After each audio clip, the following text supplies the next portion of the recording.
ಆತ್ಮೀಯ ಶಿಕ್ಷಕ ಬಂಧುಗಳೇ, ತಮಗೆಲ್ಲ ಮಹಾನ್ ಮುದ್ದನ್ನ ಯೂಟ್ಯೂಬ್ ಚಾನಲ್ಗೆ ಸ್ವಾಗತ. ಇವತ್ತಿನ ವಿಡಿಯೋದಲ್ಲಿ ನಾವು ಪ್ರಥಮ ಭಾಷೆ ಸಿರಿಕನ್ನಡವನ್ನ ಬೋಧಿಸುವಂತ ಶಿಕ್ಷಕರಿಗಾಗಿ 10ನೇ ತರಗತಿಯ ಮಾದರಿ ವಾರ್ಷಿಕ ಪಾಠ ಯೋಜನೆ ಮತ್ತು ಕ್ರಿಯಾ ಯೋಜನೆಯನ್ನ ಇವತ್ತಿನ ವಿಡಿಯೋದಲ್ಲಿ ನಾವು ನೋಡೋಣ.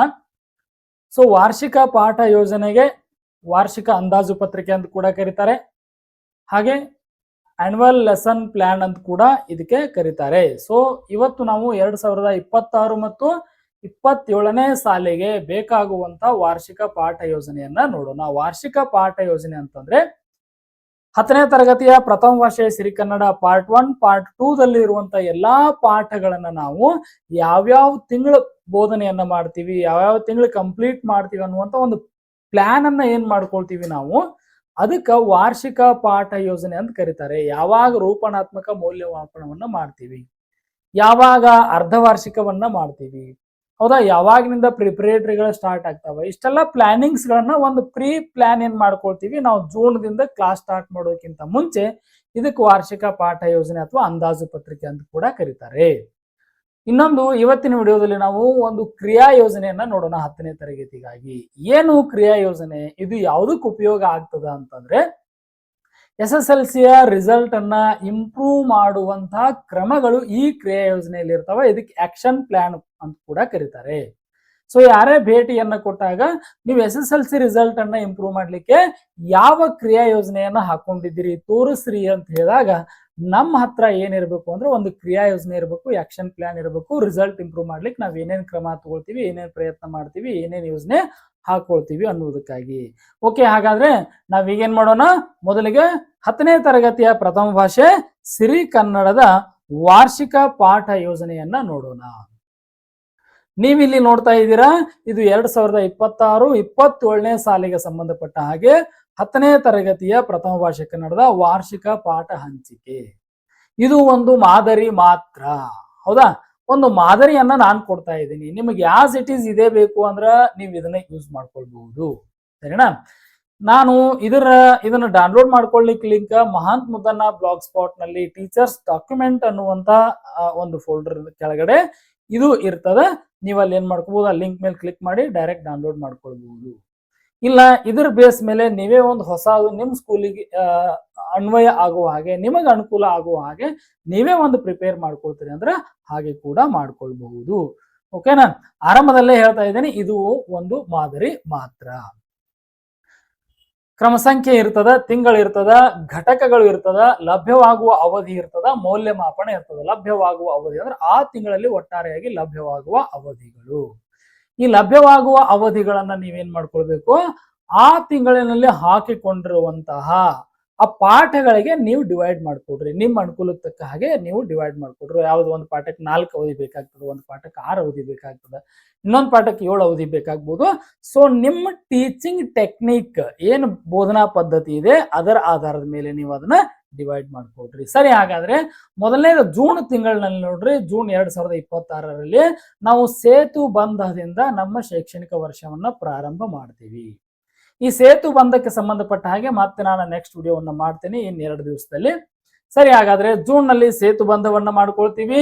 ಹಾಗೆ ನಮ್ಮ ಭಾಷೆ ಅನ್ನುವಂತ ಗದ್ಯ ಪಾಠವನ್ನ ನಾವಲ್ಲಿ ಬೋಧನೆಯನ್ನ ಮಾಡ್ತೀವಿ. ಹಾಗೆ ನಾನು ಇಲ್ಲಿ ವ್ಯಾಕರಣಾಂಶವನ್ನು ಕೂಡ ಕೊಟ್ಟಿದ್ದೀನಿ. ನೀವು ಈಗಾಗಲೇ ವ್ಯಾಕರಣವನ್ನ ಕಲಿಸಿರ್ತೀರಿ ಹಿಂದಿನ ತರಗತಿಗಳಲ್ಲಿ, ಹೀಗಾಗಿ ನಿಮ್ಮ ಅನುಕೂಲಕ್ಕೆ ತಕ್ಕ ಹಾಗೆ ವ್ಯಾಕರಣದ ಅಂಶಗಳನ್ನ ಬದಲು ಮಾಡ್ಕೊಳ್ತಿದ್ರೆ ಮಾಡ್ಕೊಳ್ರಿ, ಇಲ್ಲ ಆಸ್ ಇಟ್ ಇಸ್ ಇದೆ ಇರ್ಲಿ ಅಂದ್ರೆ ಇದನ್ನ ಯೂಸ್ ಮಾಡ್ಕೊಳ್ರಿ. ಲಭ್ಯವಾಗುವ ಅವಧಿಗಳು 20.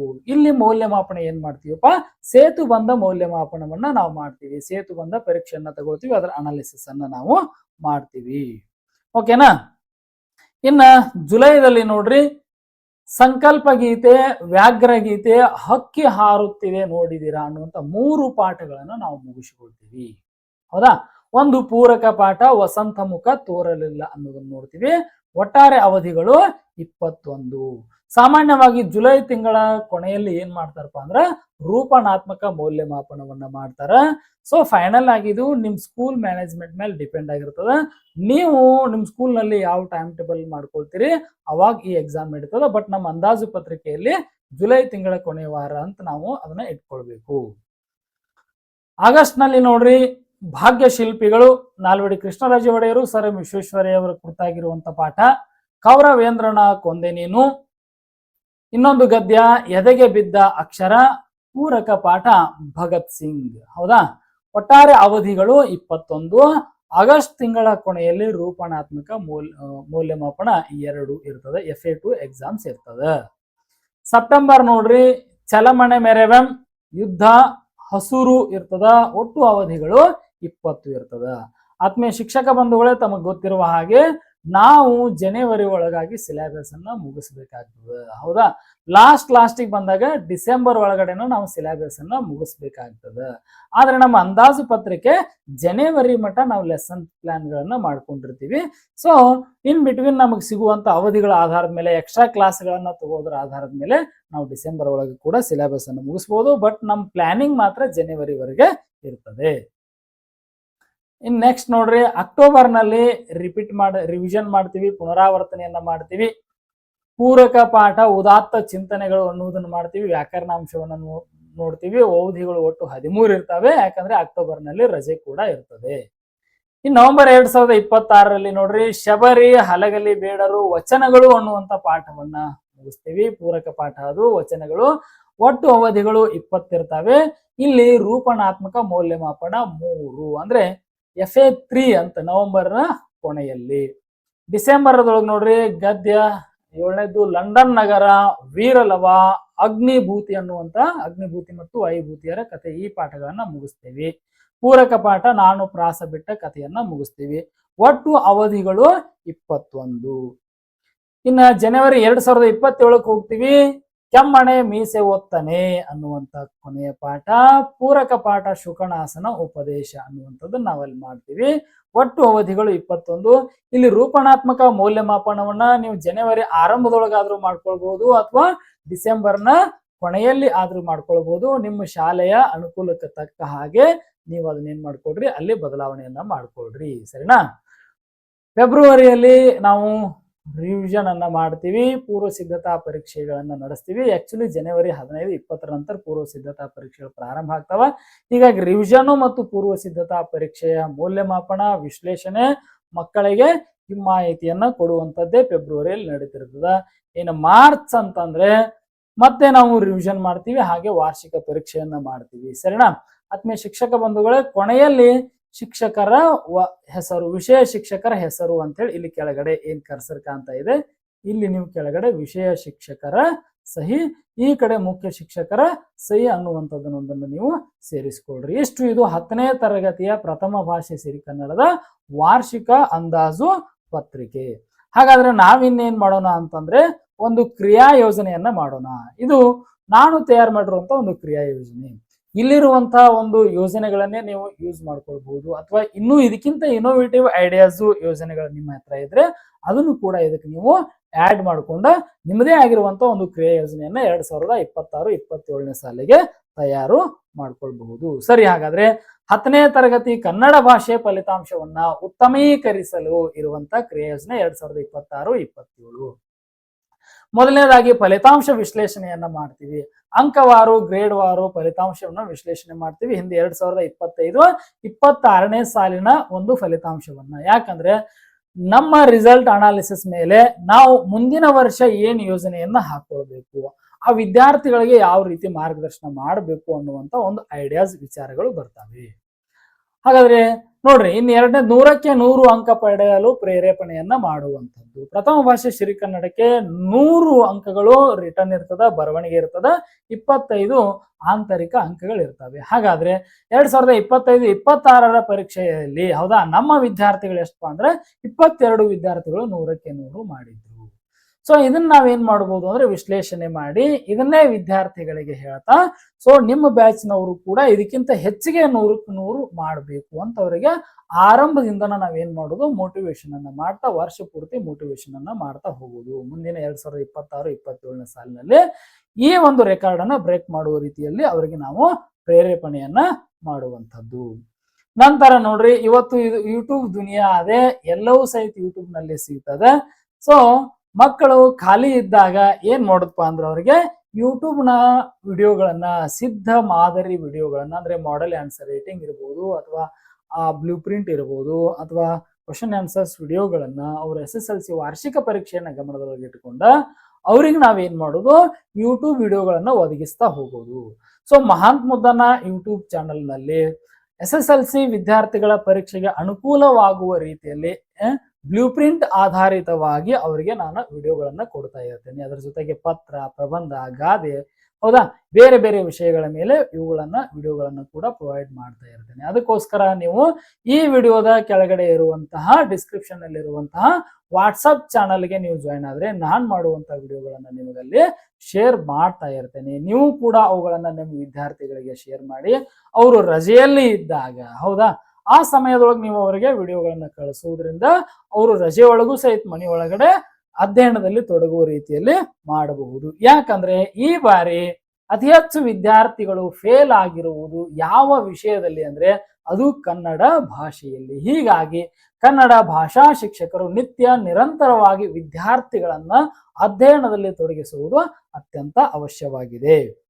ಇನ್ನು ಶುದ್ಧ ಬರವಣಿಗೆ ಭಾಷಾ ಶಿಕ್ಷಕರಿಗೆ ಇದು ಗೊತ್ತಿರುವ ಹಾಗೆಯೇ ಏನಪ್ಪಾ ಅಂತಂದ್ರೆ ಔಟ್ ಪಡ್ಕೊಳ್ಬೇಕಂದ್ರ ಅತಿ ಹೆಚ್ಚು ಅಂಕಗಳನ್ನ ಪಡ್ಕೊಳ್ಬೇಕು ಅಂತಂದ್ರೆ ಶುದ್ಧವಾದ ಭಾಷಾ ಬರವಣಿಗೆ ಇರಬೇಕು. ಅದಕ್ಕೋಸ್ಕರ ಅವ್ರಿಗೆ ಮೂಲಾಕ್ಷರ, ಗುಣಿತಾಕ್ಷರ, ಒತ್ತಕ್ಷರಗಳ ಮಹತ್ವವನ್ನು ತಿಳಿಸಿ ಲೇಖನ ಚಿಹ್ನೆಯುಕ್ತ ಶುದ್ಧ ಬರವಣಿಗೆಗೆ ವರ್ಷ ಪೂರ್ತಿ ಮಾರ್ಗದರ್ಶನವನ್ನ ಮಾಡುವುದು. ಆಗಾಗ ಉಕ್ತ ಲೇಖನಗಳನ್ನ ಅವರಿಗೆ ಬರೆಸುವುದು, ಉಕ್ತ ಲೇಖನದ ಸ್ಪರ್ಧೆಗಳನ್ನ ನಡೆಸುವುದು. ಯಾಕಂದ್ರೆ ಇವತ್ತಿನ ಮಕ್ಕಳಲ್ಲಿ ಏನ್ ಸಮಸ್ಯೆ ಇದೆ ಅಂತಂದ್ರೆ ಬರವಣಿಗೆ ಸಮಸ್ಯೆ ಇರುವುದರಿಂದನೇ ಅವರ ರಿಸಲ್ಟ್ ಕನ್ನಡದಲ್ಲಿ ಕಡಿಮೆ ಆಗ್ತಾ ಇದೆ. ಇನ್ನು ಕೆಲವರಿಗೆ ಬರೀಲಿಕ್ಕೆ ಬರಲಾರದೆ ಇರುವುದಕ್ಕನ ಅವರು ರಿಸಲ್ಟ್ ಏನಾಗ್ತಾ ಇದೆ, ಫೇಲ್ ಆಗ್ತಾ ಇದೆ. ಸೊ ನಾವ್ ಇದ್ರ ಕಡೆ ಒಂದಿಷ್ಟು ಕಾನ್ಸಂಟ್ರೇಷನ್ ಮಾಡಿ ಒಂಚೂರಾದ್ರೂ ಅವರಿಗೆ ಬರೀಲಿಕ್ಕೆ ಬರುವ ಹಾಗೆ ನಾವು ಅವರಿಗೆ ಮಾರ್ಗದರ್ಶನವನ್ನ ಮಾಡಬೇಕು. ಇನ್ನು ಘಟಕ ಪರೀಕ್ಷೆ ಮತ್ತು ಸಾಧನ ಪರೀಕ್ಷೆಗಳು ನಿರಂತರ ಮೌಲ್ಯಮಾಪನದಿಂದ ಪರಿಹಾರಗಳನ್ನು ಒದಗಿಸಿ ಮಾರ್ಗದರ್ಶಿಸಿ ಉತ್ತಮ ಫಲಿತಾಂಶವನ್ನ ಪಡೆಯಲು ಸಮರ್ಥರಾಗಿಸುವುದು. ಇದನ್ನಂತೂ ನಾವು ಮಾಡ್ತಿರ್ತೀವಿ. FA ಎಕ್ಸಾಮ್ಗಳನ್ನ ಮಾಡ್ತೀವಿ. ಅದು ಈಗಂತೂ LBA ಬಂದಿದೆ. LBA ಎಕ್ಸಾಮ್ಸ್ಗಳನ್ನ ಅವ್ರಿಗೆ ನಾವು ಮಾಡ್ತಾ ಮಾರ್ಗದರ್ಶನವನ್ನ ಮಾಡ್ತಾ ಹೋಗ್ತೀವಿ. ವಾಟ್ಸಪ್ ಮೂಲಕ ಕಲಿಕಾ ಸಾಮಗ್ರಿ ಒದಗಿಸುವುದು. ಮತ್ತೆ ಅಗೇನ್ ಏನಾದ್ರೂ ಅಲ್ಲಿ ರೆಡಿಮೇಡ್ ಕಲಿಕಾ ಸಾಮಗ್ರಿ ಇತ್ತು ಅಂದ್ರೆ ಅದನ್ನ ರಜೆ ಒಳಗೆ ನಾವು ಆ ಮಕ್ಕಳಿಗೆ ವಾಟ್ಸಪ್ ಮೂಲಕ ಆ ಸ್ಕೂಲ್ ವಾಟ್ಸಪ್ ಗ್ರೂಪ್ ನಲ್ಲಿ ನಾವು ಶೇರ್ ಮಾಡಬಹುದು. ಫೋನ್ ಕರೆ ಮಾಡಿ ವಿದ್ಯಾರ್ಥಿಗಳ ಕ್ಷೇಮವನ್ನು ವಿಚಾರಿಸಿ ನಿರಂತರವಾಗಿ ಅಧ್ಯಯನದಲ್ಲಿ ತೊಡಗುವಂತೆ ಪ್ರೇರೇಪಿಸುವುದು. ಫೇಲ್ ಆಗೋ ಮಕ್ಕಳ ಮನೆಗೆ ಫೋನ್ ಮಾಡಿ ಅವ್ರ ಜೊತೆ ಮಾತಾಡೋದ್ರಿಂದ ಅವರು ಒಂದ್ ಸ್ವಲ್ಪ ಅವೇರ್ ಆಗ್ತಾರೆ, ನಮ್ಮ ಬಗ್ಗೆ ಏನೋ ಒಂದು ಪಾಸಿಟಿವ್ ಫೀಲ್ ಬರ್ತದೆ. ಅದ್ರ ಜೊತೆಗೆ 100ಕ್ಕೆ 100 ಮಾಡುವಂತ ವಿದ್ಯಾರ್ಥಿಗಳ ಮನೆಗೂ ಕೂಡ ಅವಾಗ ಫೋನ್ ಮಾಡಿ ಅವ್ರಿಗೆ ನಾವೇನ್ ಮಾಡ್ಬೇಕು, ನಾವು ನಿಮ್ ಜೊತೆ ಇದೀವಿ, ಮಾರ್ಗದರ್ಶನ ಮಾಡ್ತೀವಿ, ನೀವು ಚೆನ್ನಾಗಿ ಮಾಡ್ರಿ ಅಂತ ಅವ್ರಿಗೆ ನಾವು ಮಾರ್ಗದರ್ಶನ ಮಾಡಬಹುದು. ಇದಾದ್ಮೇಲೆ ಗುಂಪು ರಚನೆ ನಾವು ವರ್ಷ ಮಾಡ್ತೀವಿ. ಇದನ್ನ ಕೆಂಪು, ಹಳದಿ, ಹಸಿರು ಗುಂಪುಗಳನ್ನ ರಚನೆ ಮಾಡಿ ಪ್ರತಿ ಗುಂಪಿಗೂ ನಿರಂತರವಾಗಿ ವಿಶೇಷವಾದ ಮಾರ್ಗದರ್ಶನವನ್ನ ಮಾಡುವಂಥದ್ದು. ಅದಕ್ಕೆ ಈಗ 2 ವರ್ಷದಿಂದ ಮೊದಲೆಲ್ಲ ಬರೀ ಪಾಸಿಂಗ್ ಪ್ಯಾಕೇಜ್ ಅಂತ ಇರ್ತಾ ಇತ್ತು. ಈಗ 2 ವರ್ಷದಿಂದ ಏನಪ್ಪಾ ಅಂದ್ರೆ ಪಾಸಿಂಗ್ ಪ್ಯಾಕೇಜು ಇರ್ತದ, ಅದ್ರ ಜೊತೆಗೆ ಸ್ಕೋರಿಂಗ್ ಪ್ಯಾಕೇಜ್ ಅನ್ನು ಕೂಡ ನಾವು ಪ್ರಾಕ್ಟೀಸ್ ಮಾಡ್ತಾ ಇದೀವಿ. ಮಹಾಂತ್ ಮುದ್ದನ ಯೂಟ್ಯೂಬ್ ನಲ್ಲಿ ಪಾಸ್ ಆಗುವಂತ ಮಕ್ಕಳಿಗೂ ಸಹಿತ ಹೇಗೆ ಒನ್ ವರ್ಡ್ ಆನ್ಸರ್ ಗಳನ್ನ ಬರೆದು ಮಾರ್ಕ್ಸ್ ತಗೋಬಹುದು ಅನ್ನುವಂಥ ವಿಡಿಯೋಗಳನ್ನು ಮಾಡಲಾಗ್ತದೆ. ಹಾಗೆ 100ಕ್ಕೆ 100 ಪಡ್ಕೊಳ್ಳಿಕ್ಕೆ ವಿದ್ಯಾರ್ಥಿಗಳು ಯಾವ ರೀತಿ ಬರೀಬೇಕು ಅನ್ನುವಂಥ ವಿಡಿಯೋಗಳನ್ನು ಕೂಡ ಮಾಡಲಾಗ್ತದೆ. ಇನ್ನು ಕೌನ್ಸಿಲಿಂಗ್, ಗೈರು ಹಾಜರಾಗುವ ಹಾಗೂ ಕಲಿಕೆಯಲ್ಲಿ ಹಿಂದುಳಿಯುವ ವಿದ್ಯಾರ್ಥಿಗಳಿಗೆ ಪಾಲಕರಿಗೆ ಕೌನ್ಸಿಲಿಂಗ್ ಮಾಡಿ ಪುನರ್ಬಲನಗೊಳಿಸುವಂಥದ್ದು ವರ್ಷ ಪೂರ್ತಿ ನಡೀತದೆ. ಹಳೆಯ ಪ್ರಶ್ನೆ ಪತ್ರಿಕೆಯನ್ನ ವಿಶ್ಲೇಷಣೆ ಮಾಡುವುದು. ಈಗಂತೂ ಸಾಕಷ್ಟು ಹಳೆಯ ಮಾದರಿ ಪ್ರಶ್ನೆ ಪತ್ರಿಕೆಗಳಿದ್ದಾವೆ, ಪೂರ್ವ ಸಿದ್ಧತಾ ಪರೀಕ್ಷೆ ಪ್ರಶ್ನೆ ಪತ್ರಿಕೆಗಳಿದ್ದಾವೆ, ವಾರ್ಷಿಕ ಪರೀಕ್ಷೆ ಪ್ರಶ್ನೆ ಪತ್ರಿಕೆಗಳಿದ್ದಾವೆ. ಅವುಗಳನ್ನ ಸಂಗ್ರಹ ಮಾಡ್ಲಿಕ್ಕೆ ಮಕ್ಕಳಿಗೆ ಹೇಳಿ ತಿಂಗಳಿಗೆ 1ರಂತೆ ಅವುಗಳನ್ನ ಬಿಡಿಸ್ಲಿಕ್ಕೆ ಹೇಳುವಂಥದ್ದು. ಹೌದಾ, ಇಲ್ಲ ಸಿಲೆಬಸ್ ಮುಗಿದಿರಲ್ಲಲ್ರಿ ಹೆಂಗ್ ಬಿಡಿಸುವುದು ಅಂತಂದ್ರೆ ಅವ್ರ ಕಡೆ ಟೆಕ್ಸ್ಟ್ ಬುಕ್ ಇರ್ತದೆ, ಅದರ ಆಧಾರದ ಮೇಲೆ ಬಿಡಿಸ್ಲಿಕ್ಕೆ ಪ್ರಯತ್ನ ಮಾಡ್ಲಿಕ್ಕೆ ಹೇಳುವಂಥದ್ದು. ಇಲ್ಲಾಂದ್ರೆ ಸಿಲೆಬಸ್ ಎಷ್ಟು ಮುಗಿದಿರ್ತದೆ ಅಷ್ಟರ ಮೇಲೆ ಆ ಕ್ವಶನ್ಸ್ ಗಳನ್ನ ಅಷ್ಟೇ, ಆ ಪಾಠದ ಕ್ವಶನ್ಸ್ ಗಳನ್ನ ಅಷ್ಟೇ ಹೇಗೆ ತೆಗೆದು ಅವುಗಳಿಗೆ ಉತ್ತರ ಬರೆಯುವಂಥದ್ದನ್ನ ಪ್ರಾಕ್ಟೀಸ್ ಮಾಡಿಸುವಂಥದ್ದು. ಕಾರಣ ಇದನ್ನು ಪ್ರತಿ ತಿಂಗಳ ಮಾಡಿದ್ರೆ ಉತ್ತಮ. ಸಹಪಠ್ಯ ಕಾರ್ಯಕ್ರಮ ಪ್ರತಿ 15 ದಿನಗಳಿಗೊಮ್ಮೆ, ಆಗ್ಲಿಲ್ಲ ಅಂದ್ರೆ ಪ್ರತಿ ತಿಂಗಳಿಗೆ ಒಮ್ಮೆ ಆದ್ರೂ ನಾವು ಈ ಕರಿಕ್ಯುಲರ್ ಆಕ್ಟಿವಿಟೀಸ್ ಅಂತ ಏನ್ ಕರಿತೀವಿ, ಚರ್ಚಾ ಸ್ಪರ್ಧೆ, ರಸಪ್ರಶ್ನೆ, ನಾಟಕ, ಸಂವಾದ, ಭಾಷಣ, ಪಾತ್ರ ಪರಿಚಯ ಮುಂತಾದವುಗಳ ಮೂಲಕ ಅವರಲ್ಲಿ ನಾವು ಏನ್ ಮಾಡ್ಬೋದಪ್ಪ, ಒಂದು ಕ್ರಿಯೇಟಿವಿಟಿಗೆ ಅವಕಾಶವನ್ನ ಕೊಡುವ ಮೂಲಕ ಎಕ್ಸಾಮ್ಸ್ ಗಳಿಗೆ ತಯಾರು ಮಾಡಬಹುದು. ಯಾಕಂದ್ರೆ ಯಾವಾಗ್ಲೂ ನಾವು ಓದ್ರಿ ಬರೀರಿ ಅಂತಂದ್ರೆ ಅವ್ರಿಗೆ ಏನಾಗ್ಬೋದು, ಮಕ್ಕಳಿಗೆ ಬೇಜಾರಾಗಿರ್ಬೋದು, ಬೋರ್ ಆಗಿರ್ಬೋದು. ಅವಾಗ ಇನ್ ಬಿಟ್ವೀನ್ ನಾವು ಇಂಥ ಕಾರ್ಯಕ್ರಮಗಳನ್ನ ಮಾಡೋದ್ರಿಂದ ಅವರು ಒಂದ್ ಸ್ವಲ್ಪ ಏನಾಗ್ತಾರಪ್ಪ ಅಂದ್ರ ಅವ್ರ ಮನಸ್ಸು ಅರಳ್ತದ, ಮನಸ್ಸು ಬಿಚ್ಚತದ, ಒಂದ್ ಸ್ವಲ್ಪ ಚೇಂಜ್ ಅನಿಸ್ತದ. ಅವರು ಆ ಮೂಲಕ ಮತ್ತೆ ಒಂದು 4 ಅಂಶಗಳನ್ನಾದ್ರೂ ಕಲಿಯುವ ಪ್ರಯತ್ನ ಮಕ್ಕಳಲ್ಲಿ ಆಗ್ತದೆ. ಇನ್ನು ಚಟುವಟಿಕೆ ಯೋಜನಾ ಕಾರ್ಯಗಳು, ನೀಡಿದ ಚಟುವಟಿಕೆ ಯೋಜನಾ ಕಾರ್ಯದ ಆಧಾರದಲ್ಲಿಯೇ ವಾರ್ಷಿಕ ಪರೀಕ್ಷೆಯಲ್ಲಿ ನಾನು ಕೊಡುವಂತ ಆಕ್ಟಿವಿಟೀಸ್ ಬೇಸ್ಡ್ ಮೇಲೆ ಮಿನಿಮಮ್ 45 ಮಾರ್ಕ್ಸ್ ಆನ್ಯುವಲ್ ಎಕ್ಸಾಮ್ಸ್ಗೆ ಬರ್ತಿರ್ತವೆ. ಸೊ ಮ್ಯಾಕ್ಸಿಮಮ್ 53-55 ಮಾರ್ಕ್ಸ್ ವರೆಗೂ ಅವ್ರು ತಗೊಳ್ಬಹುದು. ಈ ರೀತಿಯಾಗಿ ನೀವು ಏನ್ ಮಾಡ್ರಿ, ಪ್ಲಾನ್ ಮಾಡ್ರಿ. ನಾನು ನೆಕ್ಸ್ಟ್ ಯಾವ ರೀತಿ ಅಸೈನ್ಮೆಂಟ್ ಗಳನ್ನ ಕೊಡಬಹುದು ವಿದ್ಯಾರ್ಥಿಗಳಿಗೆ ಮ್ಯಾಕ್ಸಿಮಮ್ ಮಾರ್ಕ್ಸ್ ತಗೊಳ್ಳಿಕ್ಕೆ ಅನ್ನುವಂಥ ವಿಡಿಯೋಗಳನ್ನ ಕೂಡ ಅಪ್ಲೋಡ್ ಮಾಡ್ತೇನೆ. ಇನ್ನು ಸರಣಿ ಪರೀಕ್ಷೆ ಮತ್ತು scoring package, passing package, scoring package ಕೊಟ್ಟು ಮಕ್ಕಳು ಪಾಸ್ ಆಗ್ಲಿಕ್ಕೆ, ಅತಿ ಹೆಚ್ಚು ಅಂಕ ಗಳಿಸಲಿಕ್ಕೆ ಅವರಿಗೆ ಯೋಜನೆಯನ್ನು ರೂಪಿಸುವಂತದ್ದು. ಮನೆ ಭೇಟಿ ಕಾರ್ಯಕ್ರಮವನ್ನಂತೂ ಪ್ರತಿ ಶಾಲೆಯವರು ನಾವು ಮಾಡ್ತೀವಿ. ಇದನ್ನು ಎಫೆಕ್ಟಿವ್ ಆಗಿ ನಾವು ಯೂಸ್ ಮಾಡ್ಕೊಳ್ಳೋಣ. ಸರಿನಾ? ಇಷ್ಟು ಈ ಒಂದು ಕ್ರಿಯಾ ಯೋಜನೆ. ಇದಕ್ಕೆ ಇನ್ನೂ ಒಂದಿಷ್ಟು ನಿಮ್ ಕಡೆ ಏನಾದ್ರು ಪ್ಲಾನಿಂಗ್ಸ್ ಇದ್ರೆ, ಯೋಜನೆಗಳಿದ್ರೆ, ಅಂದ್ರೆ ಕಳೆದ ವರ್ಷ 100ಕ್ಕೆ 100 ಮಾಡಿದಂತ ವಿದ್ಯಾರ್ಥಿಗಳ ಪ್ರಶ್ನೆ ಉತ್ತರ ಪತ್ರಿಕೆಗಳನ್ನ ತರಿಸಿಕೊಂಡು ಅವುಗಳನ್ನ ವಿದ್ಯಾರ್ಥಿಗಳಿಗೆ ಕೊಡುವ ಮೂಲಕ ಈ ರೀತಿಯಾಗಿ ಬರ್ಲಿಕ್ಕೆ ಪ್ರಾಕ್ಟೀಸ್ ಮಾಡ್ರಿ ಅನ್ನುವಂತ ಯೋಜನೆಗಳನ್ನ ಹಾಕೊಳ್ಬಹುದು. ಮತ್ತೆ ಯಾವ ಯೋಜನೆ ಹಾಕೊಳ್ಬಹುದು ಅನ್ನುವಂಥದ್ದನ್ನ ನೀವು ಕಮೆಂಟ್ ಬಾಕ್ಸ್ ನಲ್ಲಿ ಕಮೆಂಟ್ ಮಾಡಿದ್ರೆ ನಾನು ನೆಕ್ಸ್ಟ್ ಆಕ್ಷನ್ ಪ್ಲಾನ್ ತಯಾರು ಮಾಡುವಾಗ ನಿಮ್ಮ ಐಡಿಯಾಸ್ ಗಳನ್ನ ಅದರೊಳಗಡೆ ಸೇರಿಸ್ಕೊಳ್ತೇನೆ.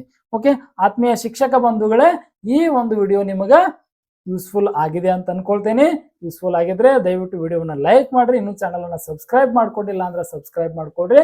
ವಿದ್ಯಾರ್ಥಿಗಳಿಗಾಗಿ ಮಾಡುವಂತಹ ವಿಡಿಯೋಗಳನ್ನ ನೀವು ನಿಮ್ಮ ವಿದ್ಯಾರ್ಥಿಗಳಿಗೆ ಸಾಧ್ಯ ಆದ್ರೆ ಶೇರ್ ಮಾಡ್ರಿ ಅಂತ ಹೇಳ್ತಾ ನಾವು ಇಲ್ಲಿಗೆ ಈ ಒಂದು ವಿಡಿಯೋವನ್ನ ಮುಗಿಸೋಣ. ನಮಗೆಲ್ಲರಿಗೂ ಧನ್ಯವಾದಗಳು.